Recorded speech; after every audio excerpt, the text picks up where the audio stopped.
Hey guys, Kathy, PTSD Patrol, and Murray here is kind of an example about being tough and having something wrong with you and not saying anything. He just absolutely does not show any signs of pain for any reason at all.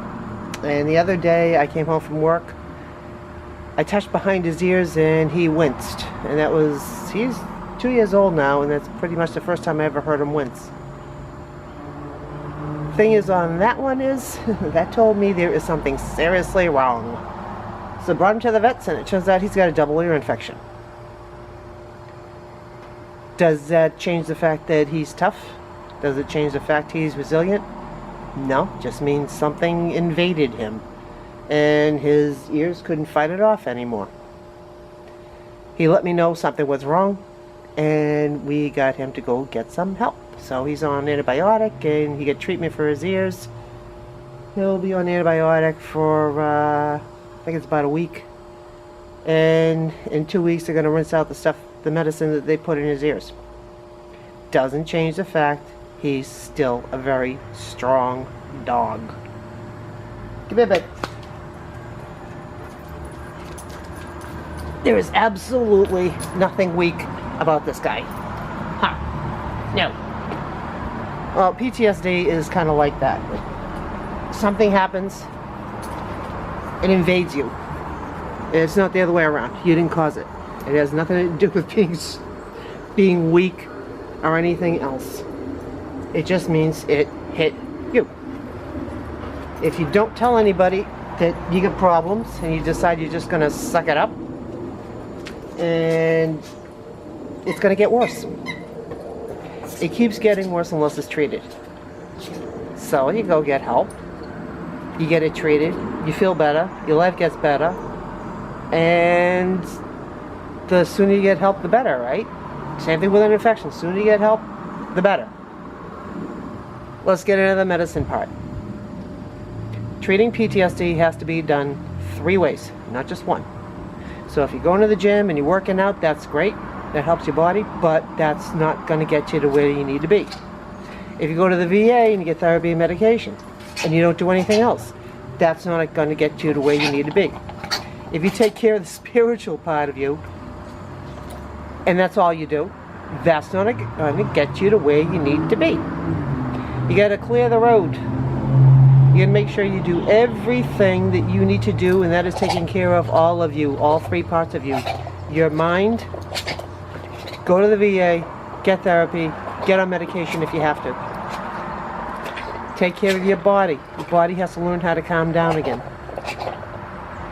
You have to re-teach it a different, let's just say, a different system, a different way of operating.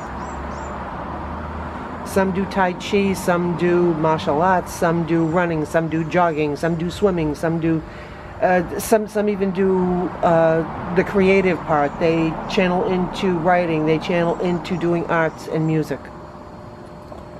That's the body connection. Some of that also works with the spiritual connection. But if you don't do the spiritual connection right, where you are making peace with what you've been through, and all the people that came in and out of your life, and all the things that you did wrong after PTSD started taking over, then that's not really going to help you either. You have to put all 3 of them together. It's a process. It is a lot of work. But you can get there.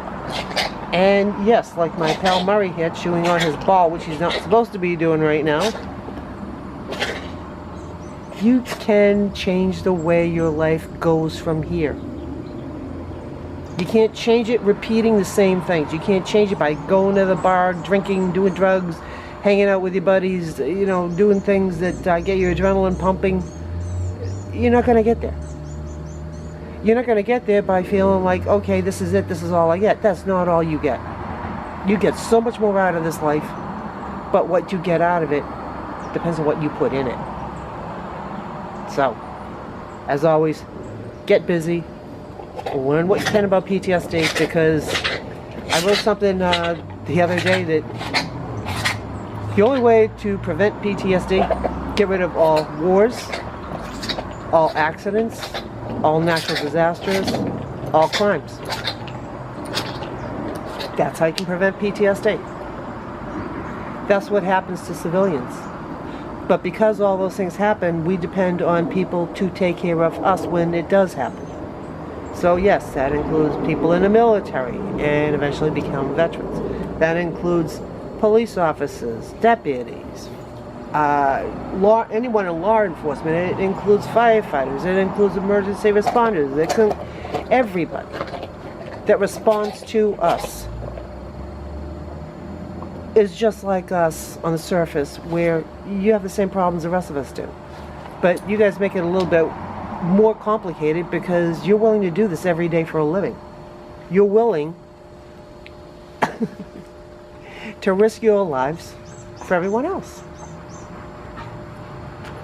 So, how about you risk your pride a little bit, and how about you start taking control of your life? You know that when you look on your car dashboard and you see that little check engine light soon light come on? Well, keeping with the theme of PTSD patrol, your check engine light has been on for a while. It's flashing, and that needs to be paid attention to. Just get busy, guys. See you next week.